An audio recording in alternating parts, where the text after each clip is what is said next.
আমি অমিত আছি তোমাদের সঙ্গে, আর তোমরা শুনছো ভৌতিক কথা। কিছু অনুভূতি এমন যা তোমাদেরও হতে পারে। ঘটনা স্ক্রিপ্টিংয়ে রয়েছে নেহা।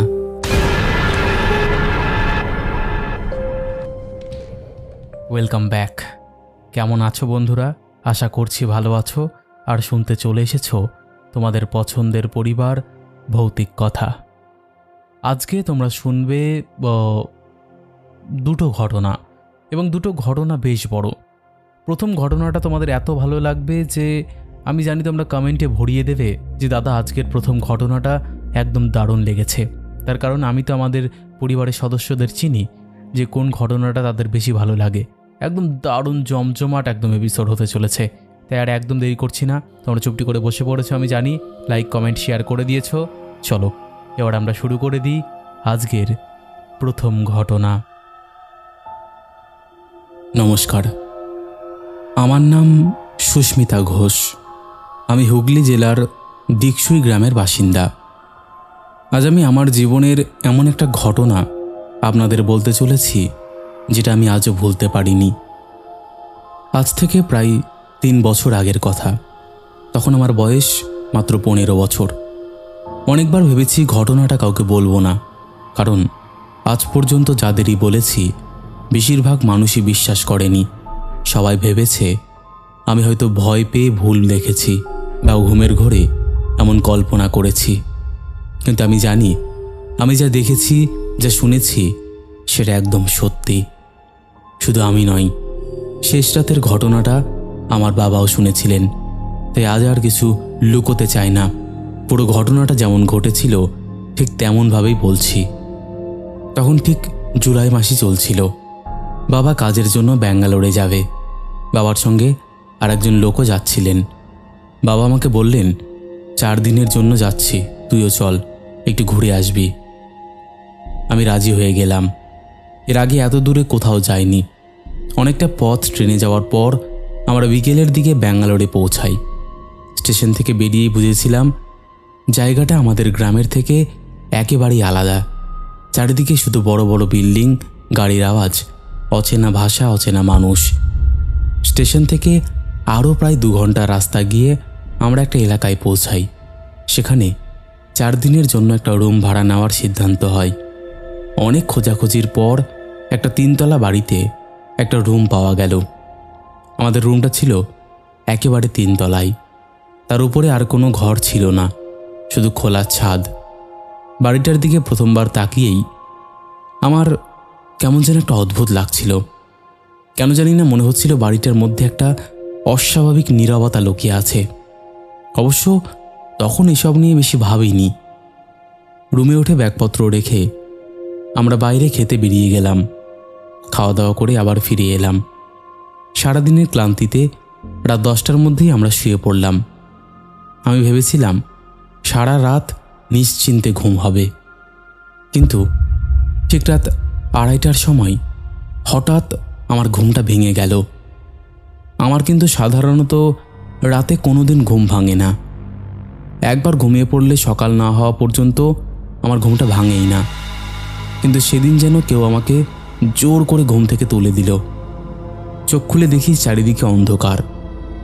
বাবা আমার পাশে ঘুমিয়ে আছেন। আমি ভাবলাম নতুন জায়গা, তাই হয়তো এমন হয়েছে। আবার চোখ বন্ধ করতে যাব, ঠিক তখনই পেছনের রেল লাইন দিয়ে একটা ট্রেন গেল।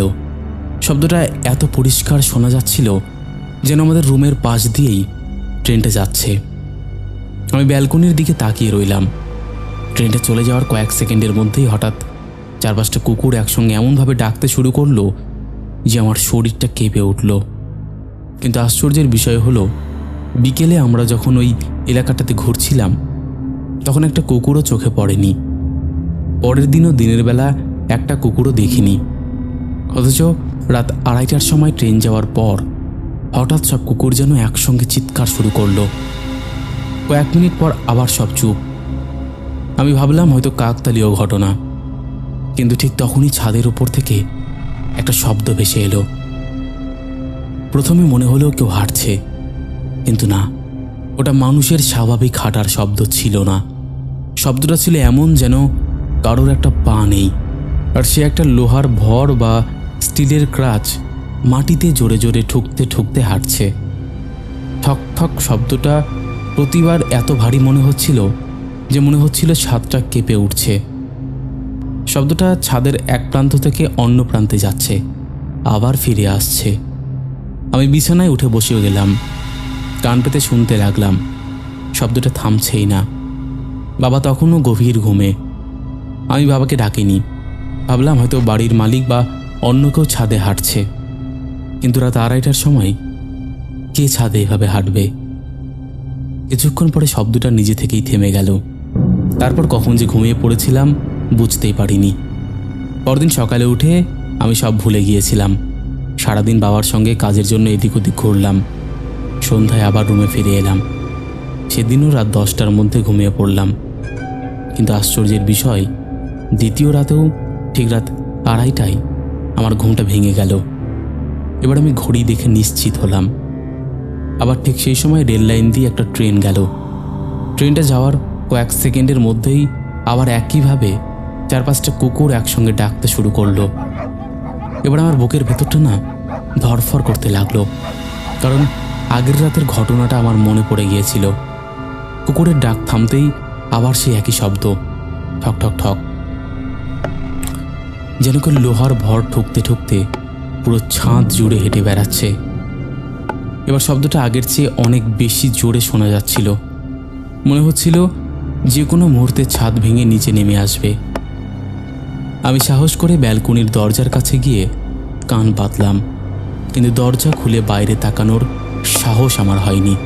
কারণ তখন আমার মনে হচ্ছিল যদি দরজা খুলতেই দেখি ঠিক সামনে কেউ দাঁড়িয়ে আছে, তাহলে আমি হয়তো সেখানেই অজ্ঞান হয়ে যাব। তারপর আমি ধীরে ধীরে আবার খাটে এসে বসে পড়লাম। আমার বুকের ধুকপুকানি এত জোরে হচ্ছিল যে মনে হচ্ছিল শব্দটা বাবা পর্যন্ত শুনতে পাবেন। আমি বাবাকে ডাকবো কি ডাকবো না সেটা ভেবেই পাচ্ছিলাম না। কারণ যদি সত্যিই ছাদের উপর কেউ থাকে, তাহলে বাবা উঠে গিয়ে যদি দরজা খুলে দেন, আবার যদি কিছুই না থাকে, তাহলে অকারণে সবাই আমাকে ভয় পেয়েছি বলে হাসাহাসি করবে। তাই আমি চুপচাপ বসে শুধু শব্দটা শুনতে লাগলাম। শব্দটা কখনো ছাদের একদম ডান দিকে যাচ্ছে, কখনো বাঁ দিকে, কখনো আবার মনে হচ্ছিল ঠিক আমাদের মাথার উপরেই দাঁড়িয়ে আছে। প্রায় 10 মিনিট ধরে একইভাবে চলল। তারপর যেমন হঠাৎ শুরু হয়েছিল তেমনি হঠাৎ একেবারে থেমে গেল। থেমে যাওয়ার পর চারপাশে এমন নিস্তব্ধতা নেমে এলো যে নিজের নিঃশ্বাসের শব্দও শুনতে পাচ্ছিলাম। অনেকক্ষণ জেগে থাকার পর কখন যে ঘুমিয়ে পড়েছিলাম মনে নেই। সকালে উঠে নাস্তা করার সময় আমি 3 তলার আরও কয়েকজন ভাড়াটিয়াকে জিজ্ঞেস করলাম, কাল রাতে আপনারা কেউ কি ছাদের উপর হাঁটার শব্দ শুনেছেন? সবাই অবাক হয়ে আমার দিকে তাকিয়ে বলল, না তো, আমরা তো কিছুই শুনিনি। একজন তো হেসেই বললেন, এত রাতে কে আবার ছাদে হাঁটবে, তুমি হয়তো স্বপ্ন দেখছো। আমি আর কিচ্ছু বললাম না, কিন্তু ভেতরে ভেতরে আমার অস্বস্তি আরও বেড়ে গেল। কারণ আমি নিশ্চিত ছিলাম আমি কোনো স্বপ্ন দেখিনি। শব্দটা আমি স্পষ্ট শুনেছি। চারিদিক চেষ্টা করেও বিষয়টা মাথা থেকে বের করতে পারছিলাম না। বারবার মনে হচ্ছিল আজ রাতেও যদি একই ঘটনা ঘটে। সেদিন ছিল আমাদের সেখানে 3য় রাত। রাতে খাওয়া দাওয়া সেরে আমরা আগের মতোই ঘুমিয়ে পড়লাম।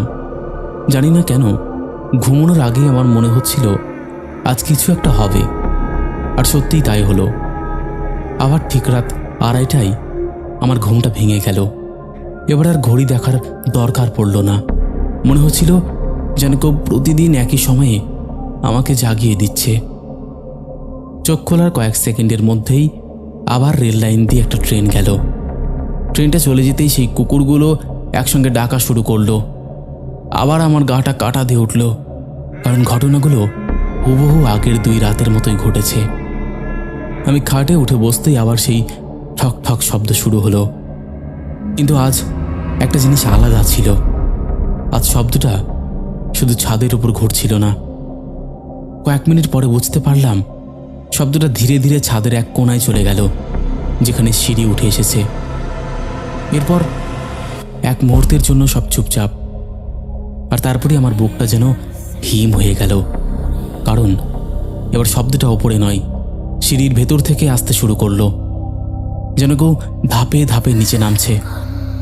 প্রতিটা ধাপের সঙ্গে সঙ্গে শব্দটা আরও পরিষ্কার, আরও কাছে আসছিল। আমার সারা শরীর ঠান্ডা হয়ে গেল, মনে হচ্ছিল হাত পা অবশ হয়ে গেছে। আমি বাবার দিকে তাকালাম। বাবা তখনও গভীর ঘুমে। আমি কোনো কথা বলতে পারছিলাম না, শুধু কান পেতে শুনছিলাম। শব্দটা একতলা দোতলা, তারপর আমাদের 3 তলার করিডোরের দিকে এসে থেমে গেল। কয়েক সেকেন্ড কোনো শব্দ নেই। আমি ভাবলাম হয়তো সব শেষ, কিন্তু তখনই আবার সেই ঠক ঠক। এবার মনে হচ্ছিল আমাদের রুমের একেবারে বাইরে কেউ হাঁটছে।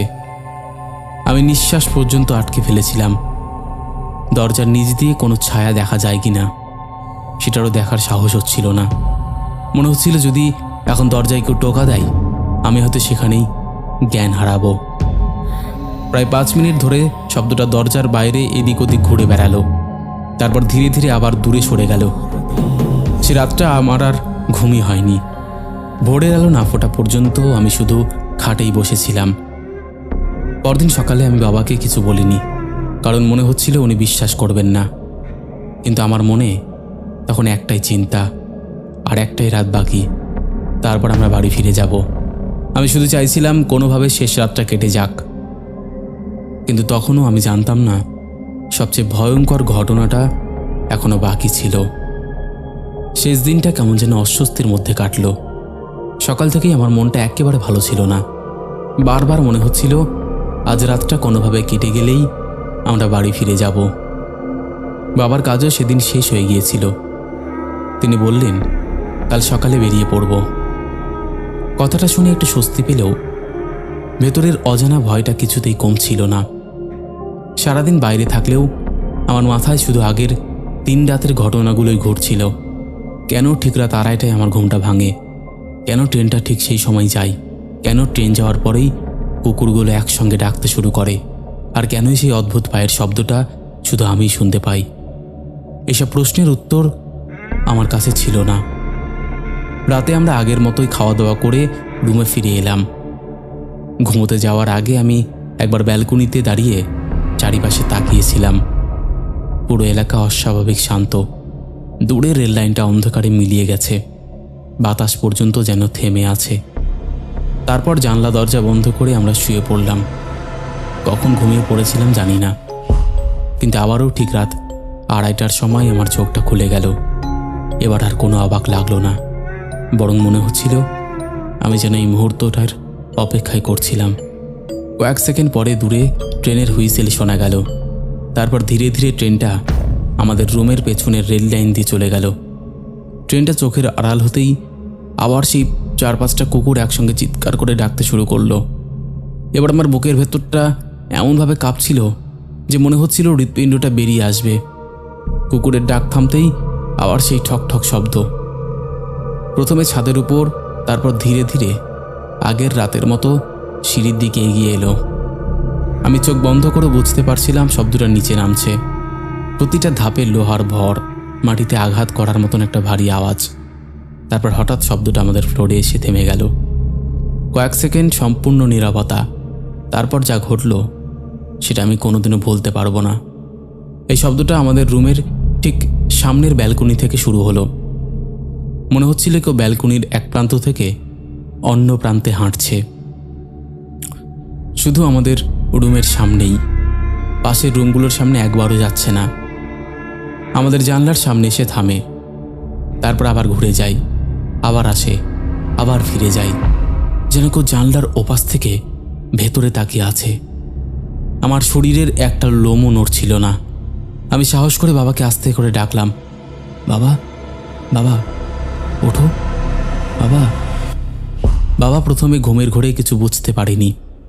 তারপর আমি ওনার হাত শক্ত করে ধরে বললাম, শোনো। বাবা চুপ করে কান পাতলেন।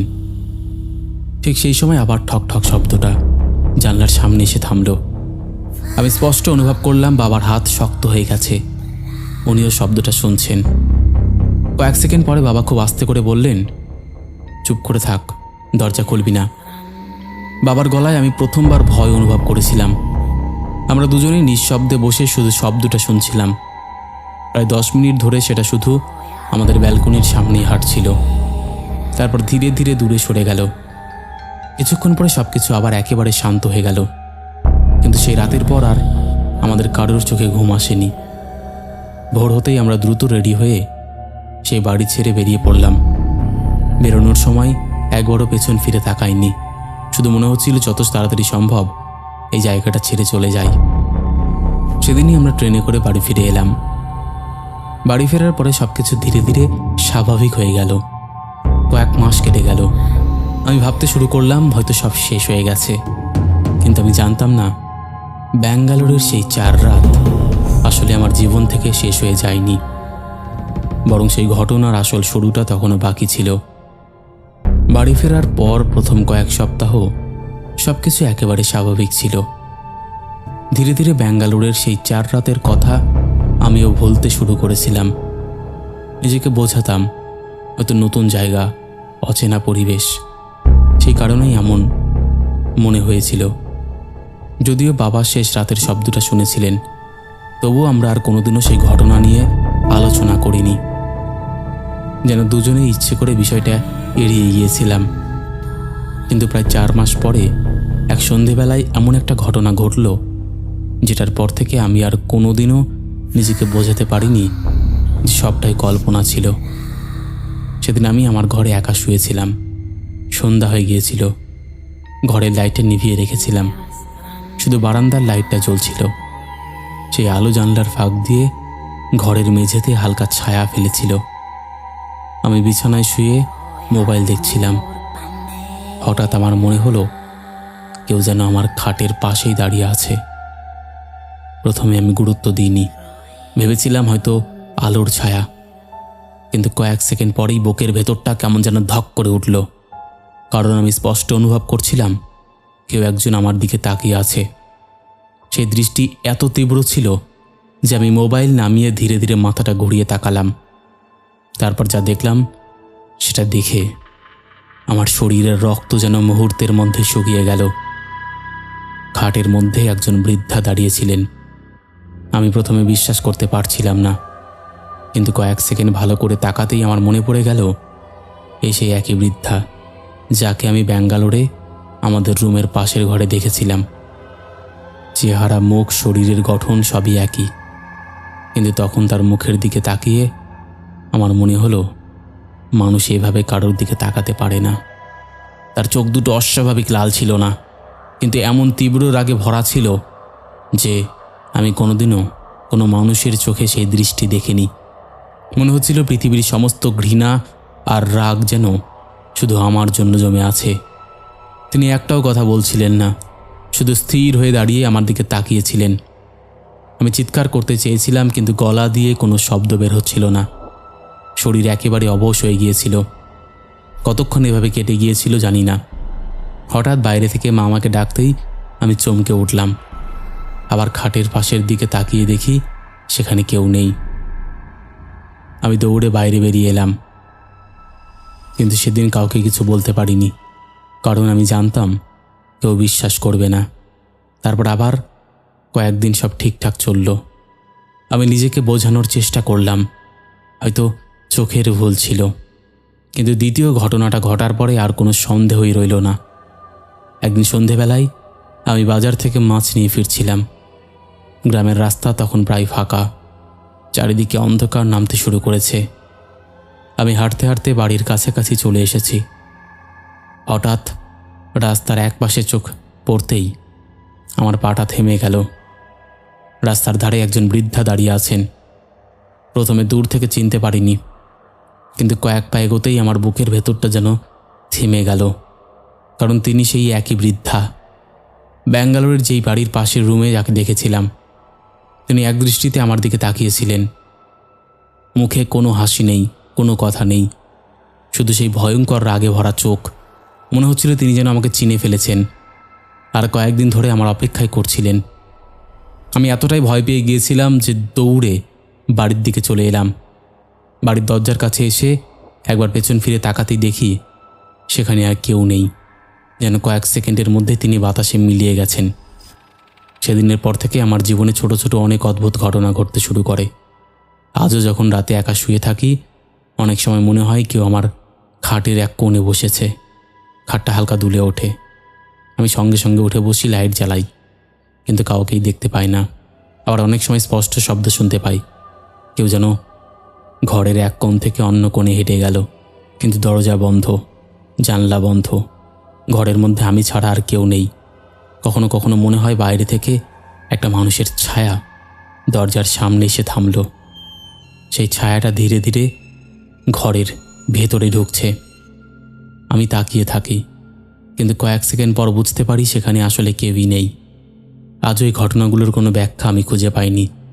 ব্যাঙ্গালোরের সেই 4 রাতের সঙ্গে এই ঘটনাগুলোর কোনো সম্পর্ক আছে কি না আমি জানি না, কিন্তু একটা জিনিস আমি নিশ্চিত জানি, সেই সফরের পর থেকে আমার জীবন আর কোনোদিনও পুরোপুরি স্বাভাবিক হয়নি।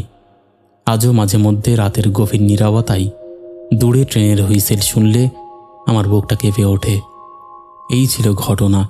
যদি তোমার মনে হয় ঘটনাটা পড়ে শোনাবে, তাহলে অবশ্যই পড়ে শুনিও। তো বন্ধুরা, এই ছিল আমাদের আজকের প্রথম ঘটনা। ব্যাঙ্গালোরের এই ঘরগুলো নিয়ে প্রচুর ঘটনা আমরা শুনেছি। এমন টাইপের ঘটনা আমরা প্রায়শই শুনি, বা আমাদের এই পরিবারেও এরকম ঘটনা আপলোড করা আছে। ঘটনাগুলো তোমাদের কেমন লেগেছে তোমরা অবশ্যই সেটা কমেন্ট করে জানিয়ে দাও। তোমাদের মধ্যে এখনও যারা এই পরিবারে যুক্ত হওনি তারা যুক্ত হয়ে যাও। তোমরা এখনও যারা ভাবছো ঘটনা শেয়ার করব কি না, তাদের বলবো একদম দেরি না করে ঘটনা শেয়ার করে দাও। আমাদের এখানে ঘটনা শেয়ার করা একদম ইজি। আমাদের হোয়াটসঅ্যাপ নাম্বার থেকে শুরু করে সমস্ত সোশ্যাল মিডিয়ার লিঙ্ক তোমরা ডেসক্রিপশন সেকশনে পেয়ে যাবে। তো আর দেরি কিসের, তোমরা কন্ট্যাক্ট করে নাও। চলো এবার আমরা শুরু করে দিচ্ছি পরের ঘটনা। দাদা নমস্কার, আমার নাম সঞ্জয় পাল। আমাদের গ্রামে প্রতি বছর চৈত্র মাসের শেষে একটা বড় মেলা বসে। ছোটবেলা থেকেই ওই মেলার জন্য সারা বছর অপেক্ষা করতাম। এবারও আমার বন্ধু রতন আর বিকাশ ঠিক করলাম রাতে মেলা দেখে একসঙ্গে বাড়ি ফিরব। সেদিন সকাল থেকেই গ্রামের সবাই খুব খুশি ছিল। বিকেলের দিকে আমরা 3 জন বেরিয়ে পড়লাম। মেলায় গিয়ে নাগরদোলা চড়লাম, ঝালমুড়ি খেলাম, জিলিপি খেলাম, অনেক দোকান ঘুরলাম। একটি জায়গায় যাত্রাপালাও হচ্ছিল, সেটাও কিছুক্ষণ দাঁড়িয়ে দেখলাম। সময় কেমন কেটে গেল বুঝতেই পারিনি। যখন ঘড়ি দেখলাম তখন রাত প্রায় 11:30। মেলা তখনও চলছিল, কিন্তু লোকজন অনেকটাই কমে গিয়েছিল। রতন বলল, চল এবার ফিরি, না হলে বাড়িতে সবাই চিন্তা করবে। আমরা 3 জন হাঁটতে শুরু করলাম। আমাদের বাড়ি ফিরতে হলে একটা কাঁচা রাস্তা দিয়ে যেতে হয়। রাস্তার একদিকে বড় বাঁশঝাড়, অন্যদিকে ধানের জমি। দিনের বেলায় রাস্তা দিয়ে কতবার গেছি তার হিসেব নেই, কিন্তু রাতে জায়গাটা একটু ভয় লাগে। তাই আমরা গল্প করতে করতে এগোচ্ছিলাম। প্রথমে সব ঠিকই ছিল। হঠাৎ লক্ষ্য করলাম চারপাশ একদম চুপচাপ হয়ে গেছে। একটু আগেও ঝিঝি পোকার শব্দ হচ্ছিল, ব্যাঙ ডাকছিল, সব হঠাৎ বন্ধ। এমন নীরবতা যেন পুরো জায়গাটা খালি হয়ে গেছে। বিকাশ বলল, কিরে কেমন যেন লাগছে না? আমি বললাম, হ্যাঁ হয়তো রাত বেশি হয়েছে তাই, কিন্তু নিজেরও কেমন অস্বস্তি হচ্ছিল। কিছু দূর যাওয়ার পরে দেখি রাস্তার মাঝখানে একজন বুড়ো লোক দাঁড়িয়ে আছে। মাথায় সাদা গামছা, গায়ে ময়লা ধুতি আর কাঁধে একটা লাঠি। এত রাতে ওই জায়গায় কাউকে দাঁড়িয়ে থাকতে দেখে অবাক হলাম। আমরা কাছে যেতেই লোকটা আস্তে করে আমাদের দিকে তাকালো। চোখ দুটো অদ্ভুত লাগছিল, খুব ফ্যাকাশে। ধীরে ধীরে বললেন, তোরা কি মেলা দেখে ফিরছিস? আমরা বললাম, হ্যাঁ। উনি আবার বললেন, এ রাস্তা দিয়ে যাস না, অন্য রাস্তা দিয়ে যা। রতন বলল, কেন কাকা, সামনে কিছু হয়েছে নাকি? লোকটা কোনো উত্তর দিল না, শুধু রাস্তার ডান দিকে আঙ্গুল দেখিয়ে বলল, ওই দিক দিয়ে যা। আমরা একে অন্যের মুখের দিকে তাকালাম। বিকাশ বলল, উনি হয়তো পাগল, এত রাতে অন্য রাস্তা দিয়ে গেলে আরও অনেকটা ঘুরতে হবে। তাই আমরা বুড়ো লোকটার কথা না শুনে সোজা হাঁটতে শুরু করলাম। কয়েক পা এগিয়ে হঠাৎ আমার মনে হলো একবার পেছনে তাকাই। পেছনে তাকিয়ে দেখি সেখানে কেউ নেই, একদম কেউ না, রাস্তাটা ফাঁকা। আমি দাঁড়িয়ে পড়লাম। রতন বলল, কি হলো? আমি বললাম, ওই বুড়ো লোকটা কোথায় গেল? ওরা দুজন পেছনে তাকিয়ে বলল, আরে সত্যিই তো, এত তাড়াতাড়ি গেল কোথায়? আশেপাশে লুকানোর মতন কোনো জায়গা ছিল না। আমাদের তিনজনের বুকের ভেতর কেমন যেন ধকধক করছে, তবুও সাহস করে এগোতে লাগলাম। কিছু দূর যেতেই বাঁশঝাড়ের দিক থেকে কারোর হাঁটার শব্দ শুনতে পেলাম। মনে হচ্ছিল কেউ আমাদের সমান তালে হাঁটছে। আমরা থামলে শব্দ থেমে যায়, আমরা হাঁটলে আবার শুরু হয়। বিকাশ জোরে বলল, কে কে ওখানে? কোনো উত্তর নেই, শুধু বাঁশের পাতাগুলো কাঁপতে লাগলো, অথচ বাতাস ছিল না।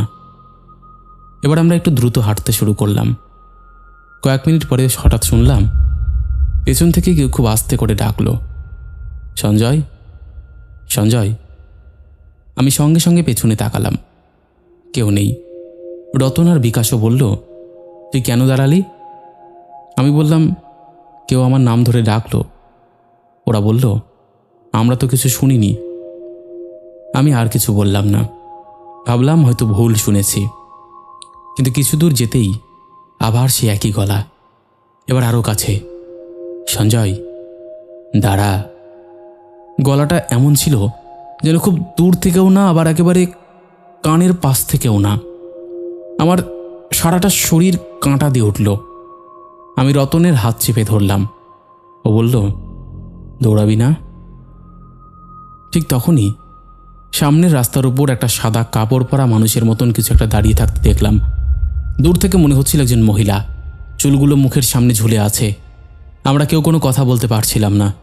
ধীরে ধীরে জিনিসটা আমাদের দিকে এগোতে শুরু করলো, কিন্তু আশ্চর্যের বিষয়, তার পায়ের কোনো শব্দ হচ্ছিল না, শুধু মনে হচ্ছিল মাটির ওপর দিয়ে ভেসে আসছে। আমরা তিনজন একসঙ্গে পিছিয়ে গেলাম। হঠাৎ বিকাশ চিৎকার করে বলল, দৌড় দে। তারপরে আমরা প্রাণপণে দৌড়তে শুরু করলাম। আমরা তিনজন এমনভাবে দৌড়তে শুরু করলাম যে কারোর মুখে আর কোনো কথা নেই, শুধু নিজের শ্বাসের শব্দ আর পেছনে যেন কারোর হালকা দৌড়ানোর আওয়াজ শুনতে পাচ্ছিলাম। প্রায় 5 মিনিট দৌড়ে একটা পুরনো বটগাছের কাছে এসে দাঁড়ালাম। তিনজনই হাঁপাচ্ছি। আমি সাহস করে তাকিয়ে বললাম, কাউকে দেখা গেল না। রতন বলল, মনে হয় বেঁচে গেছি। বিকাশ মাটিতে বসে বলল, আমি আর এক পাও হাঁটতে পারবো না। ঠিক তখনই আবার সে অদ্ভুত নিস্তব্ধতা নেমে এলো। এত বড় বটগাছ, অথচ একটা পাতাও নড়ছে না। হঠাৎ গাছের ওপর কোথা থেকে যেন একটা শুকনো ডাল ভেঙে আমাদের সামনে পড়ল। আমরা চমকে উঠলাম। তারপর খুব আস্তে কারোর হাসির মতন একটা শব্দ ভেসে এলো। শব্দটা কোথা থেকে আসছে বোঝা যাচ্ছিল না, মনে হচ্ছিল চারদিক থেকে আসছে। আমরা আবারও হাঁটতে শুরু করলাম। এবার আর কেউ শব্দ করছিল না, শুধু যত তাড়াতাড়ি সম্ভব বাড়ি পৌঁছানোর চেষ্টা করছিলাম। কিছু দূর গিয়ে দেখি রাস্তার পাশে একটা কুয়ো। ছোটবেলা থেকে ওই কুয়ো দেখেছি, কিন্তু সেদিন কুয়োর পাশে একজন মহিলা দাঁড়িয়েছিল। আমি ভেবেছিলাম হয়তো গ্রামেরই কেউ। রতন বলল, এত রাতে এখানে কি করছে রে?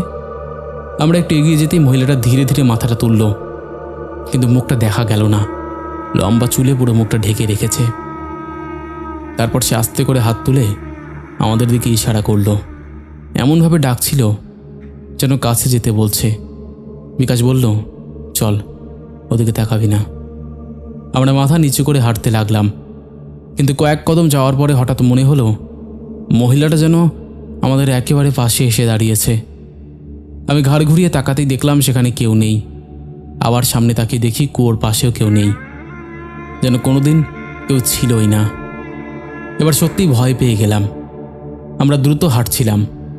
এমন সময় হঠাৎ দূরে একটা লণ্ঠনের আলো দেখা গেল। মনে হচ্ছিল কেউ একজন রাস্তা দিয়ে হাঁটছে। আমরা ভাবলাম কোনো গ্রামের লোক হবে। একটু সাহস করে গেলাম, কিন্তু লোকটা যত কাছে আসছিল ততই অদ্ভুত লাগছিল, কারণ তার হাতে লণ্ঠন থাকলেও আলোটা তার গায়ে পড়ছিল না, শুধু লণ্ঠনটা দেখা যাচ্ছিল। মানুষটার মুখ একদম অন্ধকার। সে আমাদের সামনে এসে থেমে গেল। তারপর খুব আস্তে বলল, তোরা বুড়োর কথা শুনলি না কেন? তোরা বুড়োর কথা শুনলি না কেন? এবার আর বাড়ি যেতে পারবি না। কথাটা বলেই সে হেসে উঠল। সেই হাসিটা আজও আমি ভুলতে পারিনি। আমরা কিছু বলার আগেই লণ্ঠনের আলোটা হঠাৎ নিভে গেল। চারপাশে একেবারে অন্ধকার। কয়েক সেকেন্ড পর যখন চোখ একটু অভ্যস্ত হলো, তখন দেখি লোকটা নেই। শুধু রাস্তার মাঝখানে একটা পুরনো লণ্ঠন পড়ে আছে। আমরা আর সেটা দেখার সাহস করিনি। আবার দৌড়তে শুরু করলাম। দৌড়তে দৌড়তে হঠাৎ বুঝতে পারলাম আমরা একই জায়গায় বারবার ফিরে আসছি। সামনে সেই একই বটগাছ, একই কুয়ো, একই বাঁশঝাড়। রাস্তা যেন শেষই হচ্ছে না। রতন কাপা গলায় বলল, আমরা কি পথ ভুলে গেছি? আমি বললাম, এই রাস্তা তো চোখ বন্ধ করে চিনি, তাহলে এমন কেন হচ্ছে? বিকাশ তখন প্রায় কাঁদছে। ঠিক সেই সময় আবার দূর থেকে মেলার ঢাকের শব্দ ভেসে এলো। কিন্তু মেলা তো অনেক পেছনে ফেলে এসেছি, তাহলে সেই শব্দ আবার সামনে থেকে কেন আসছে? আমরা শব্দের দিকে তাকিয়ে দেখি অন্ধকারের মধ্যে অনেকগুলো মানুষের ছায়া দাঁড়িয়ে আছে। কেউ নড়ছে না, শুধু সামনের দিকেই তাকিয়ে আছে। যত তাকাচ্ছি ততই মনে হচ্ছে ওরা ধীরে ধীরে আমাদের দিকে এগিয়ে আসছে। তখন আমরা বুঝে গিয়েছিলাম সেই রাতটা আর সাধারণ রাত ছিল না। আমাদের সঙ্গে এমন কিছু ঘটছিল যার কোনো ব্যাখ্যা আমাদের কারোর কাছে ছিল না। আমরা তিনজন তখন আর বুঝতে পারছিলাম না কি করব। সামনে যে ছায়াগুলো দাঁড়িয়েছিল সেগুলো ধীরে ধীরে বড় হতে লাগলো। মনে হচ্ছিল তারা হাঁটছে না, মাটির উপর ভেসে আমাদের দিকে এগিয়ে আসছে। ভয়ে আমরা রাস্তা ছেড়ে ধানের জমির আল ধরে দৌড় দিলাম। কিন্তু যতই দৌড়চ্ছি মনে হচ্ছিল কেউ আমাদের ঠিক পেছনেই আছে। একবার সাহস করে পেছনে তাকিয়ে দেখি কাউকে দেখা যাচ্ছে না, কিন্তু স্পষ্ট শুনতে পাচ্ছি অনেকগুলো পায়ের শব্দ। হঠাৎ বিকাশ চিৎকার করে উঠল। আমি থেমে দেখি ও মাটিতে পড়ে গেছে। ও বলল কেউ নাকি ওর পা ধরে টেনেছিল। আমরা দুজন মিলে ওকে টেনে তুললাম, কিন্তু চারপাশে কাউকে দেখা গেল না। ঠিক তখনই ঠান্ডা একটা হাওয়া আমাদের গায়ে এসে লাগলো। সেই হাওয়ার সঙ্গে কেমন একটা পোড়া গন্ধ, মনে হচ্ছিল অনেক পুরনো কিছু পুড়ে যাওয়ার গন্ধ। রতন কাপা গলায় বলল, ওরা 1 মিনিট এখানে থাকলে আমি বাঁচব না। আমরা আবার হাঁটতে শুরু করলাম। কিছু দূর যাওয়ার পরে দূরে একটা বাড়ির আলো দেখতে পেলাম। মনে একটু সাহস এলো। ভাবলাম কারোর বাড়িতে গিয়ে রাতটা কাটিয়ে নেব। কিন্তু যতই আলোর দিকে এগোচ্ছি আলোটা ততই যেন দূরে সরে যাচ্ছে। প্রায় 10 মিনিট হাঁটার পরও সেই আলো একই জায়গায়, যেন আমাদের নিয়ে খেলছে। ঠিক তখনই পেছন থেকে সেই বুড়ো লোকটার গলা ভেসে এলো, আমি তোদের বারণ করেছিলাম। আমরা একসঙ্গে পেছনে তাকালাম। রাস্তার মাঝখানে সেই বুড়ো দাঁড়িয়ে। এবার তার মুখটা একদম পরিষ্কার দেখা যাচ্ছিল। চোখ দুটো একদম সাদা, কোনো মনি নেই। সে শুধু আমাদের দিকে তাকিয়ে রইল। তারপর ধীরে ধীরে হাতটা তুলে বাঁশঝাড়ের ভেতরের দিকে দেখালো। আমরা ভয়ে স্থির হয়ে দাঁড়িয়েছিলাম। কয়েক সেকেন্ডের মধ্যেই লোকটা কুয়াশার মতো মিলিয়ে গেল। ঠিক সেই সময় দূরে মোরগের ডাক শোনা গেল। তারপর ধীরে ধীরে আকাশ একটু ফর্সা হতে শুরু করলো। আলো বাড়তেই সব কিছু স্বাভাবিক হয়ে গেল। পাখির ডাক শোনা গেল, ঝিঝি পোকার শব্দও আবার শুরু হলো। আমরা চারিদিকে তাকিয়ে অবাক হয়ে গেলাম। আমরা দাঁড়িয়ে আছি গ্রামের ঠিক বাইরে, যেখানে পৌঁছতে আর মাত্র 5 মিনিট লাগে, অথচ সারাটা রাত ধরে আমরা একই জায়গায় ঘুরে বেরিয়েছি। বাড়ি ফিরে আমরা কারোর কাছে প্রথমে কিছু বলিনি। সবাই শুধু জিজ্ঞেস করেছিল যে এত দেরি হলো কেন। পরে কয়েকদিন পর গ্রামের একজন বয়স্ক মানুষকে ঘটনাটা বলতেই তিনি বললেন, অনেক বছর আগে ওই রাস্তা দিয়ে মেলা দেখে ফেরার সময় একসঙ্গে অনেকগুলো মানুষের দুর্ঘটনায় মৃত্যু হয়েছিল। গ্রামের অনেকেই নাকি গভীর রাতে ওই রাস্তা দিয়ে গেলে অদ্ভুত সব কিছু দেখতে পাই। যাই হোক, আর কখনো রাত করে ওই রাস্তা দিয়ে যাবি না। সত্যি কথা বলতে এই ঘটনার পরে ওই রাস্তা দিয়ে যাওয়া তো দূরের কথা, সে রাস্তার কথাটা আমি কোনোদিনও মাথায়ও আনিনি। তো এই ছিল অমিতদা আমার ঘটনাটা। যদি তোমার ভালো লেগে থাকে তুমি অবশ্যই পড়ে শোনাবে, আর কেমন লেগেছে অবশ্যই জানাবে। আশা করছি তোমার ভালো লেগেছে। ভালো থেকো। একদম একদম ভালো লেগেছে, দারুণ লেগেছে। তো বন্ধুরা, এই ছিল আমাদের আজকের জমজমাট একটি এপিসোড। আশা করছি প্রত্যেক দিনের মতন তোমাদের ভালো লেগেছে। তো চলো এবার আমরা শুরু করে দিচ্ছি শাউট আউট পর্ব। শেষের এপিসোডে ফার্স্ট কমেন্ট করেছে কুন্তল ভান্ডারী, সেকেন্ড কমেন্ট করেছে সুশান্ত সাহা, থার্ড কমেন্ট করেছে মঙ্গল মাঝি। তিনজনেই লাভ লাভ রিয়াক্ট দিয়েছে। তারপরে কমেন্ট করেছে পাপড়ি দোলা, সুদীপ্ত ব্যানার্জি, অন্তিম স্যাড মোমেন্ট, সুশীলা মণ্ডল, লক্ষ্মণ সর্দার, মুসলিমা খাতুন, কিষান ঘোষ। তারপরে কমেন্ট করেছে শিল্পা চ্যাটার্জি, সাথী, রিয়া মাতিয়া, এসকে আরাফুল হোসেন, জয় দাস, সঙ্গীতা মজুমদার।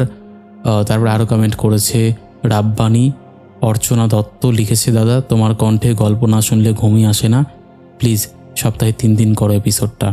ঠিক আছে, চেষ্টা করছি। তারপরে কমেন্ট করেছে অরিজিৎ রায় লিখেছে, এবার ভৌতিক কথার পডকাস্ট নিয়ে আনো, বেশি কাজ করো, অনেক দিন পডকাস্ট শুনি না।